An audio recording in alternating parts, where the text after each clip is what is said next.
Hi guys, welcome back to my channel once again. On today's menu we have grilled fish, but this time around I'm making use of a fish called sea bass. It's a fish common here in the UK. Normally I would use salmon or croaker fish or even catfish, but I decided to use sea bass to see what it looks like, and it turned out really nice. Sea bass is really tasty and juicy. So this is what the fish looks like after it's been washed and thoroughly scaled. And you can see, guys, I washed everything, removed all the intestines and whatnot.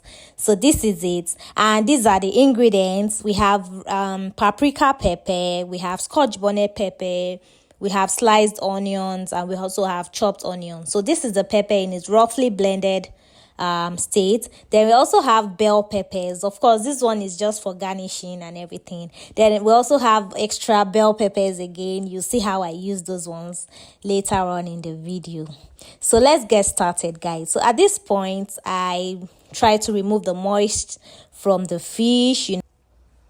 Yeah, so what I'm doing here is basically just to remove the excess moist from the surface of the fish, just to make it neat and grippy enough to cut it and handle it properly. So at this point I had removed the excess moist from it. I don't know how I skipped that part, but I added a few pinch of salt to the surface, and then now I'm putting in some incisions on it, basically just to create some holes for the ingredients to penetrate properly and make sure everything sits in very well. So that's what I'm doing, and then I turned it to the other side as well, added more incisions, and yes, and now we are going to go to fry our sauce, which we are going to use as marinade. So at this point I added 2 cooking spoons of vegetable oil. Then I added our chopped onions, I let it fry for a while. Then I added our blended pepper, which of course contains paprika and scotch bonnet pepper, like I said earlier. As you can see, guys, it looks really red. That's what you want. That's the color that we want, and that's why I used paprika and scotch bonnet pepper. Yes, so at this point it's done. I'm sorry, guys, I don't know how I skipped that part, but I added seasoning cubes and salt, just basic ingredients to make it tasty. So I took it off from the stove before adding the bell peppers because I didn't want the colors to go off, just to keep that vibrant color and everything. So I took it off from the stove while it's still hot, of course, before adding the vegetables, the chopped vegetables. So this is me adding everything, the sliced onions, the chopped bell peppers, and then I mixed everything together after taking it off from the stove again. Guys, don't forget. Yes, so this is it. And that's what it looks like. It looks really, really good, right? So now we're letting it cool off, and then we're bringing it back to our fish. Yes, so at this point I'm filling the fish up with the sauce. Yeah, so we're just basically stuffing up the fish with the sauce. Every hole that is on that fish has to fill it. Like, I'm making sure that I put in the sauce into every hole, each and every hole, so that everything incorporates into the fish.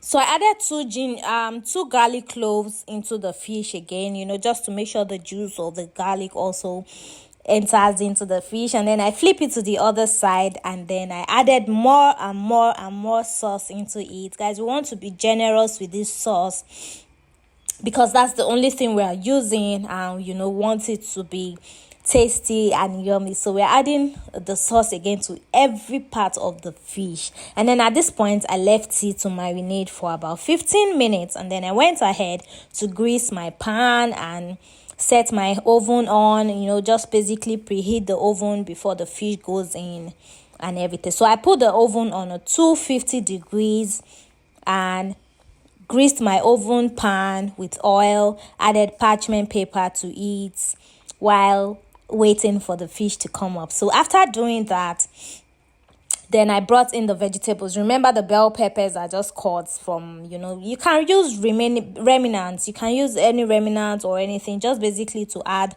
juice to the fish, just so you don't just add the fish to the pan just like that. So something is under it, giving it support, making sure that the juice coming out from the fish is not wasting away. You want to give it that support from under rather, so that the juice coming out from the bell peppers and the onions and everything is going back into the fish. Guys, you need to pamper your food. So that's what we are doing to the fish right now. We are pampering it as much as we can. You see, the fish has support from every angle, from left, right, and center.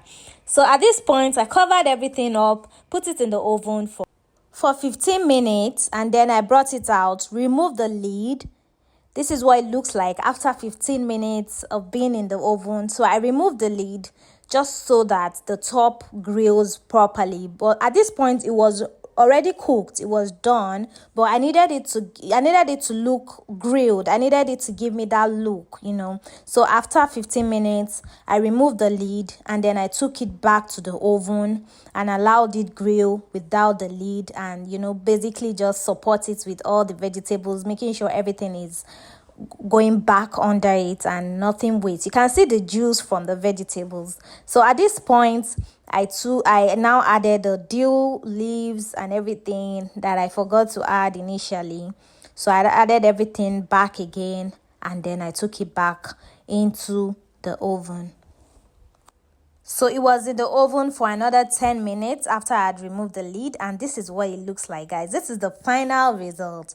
You can see it's still looking vibrant, it's still looking red. Then I garnished it, of course, with my coleslaw and plantain. You can use whatever it is you like. For me, it went well with coleslaw and plantain, and you know, all the lemon and everything is just for garnishing, and all the decoration and the serene.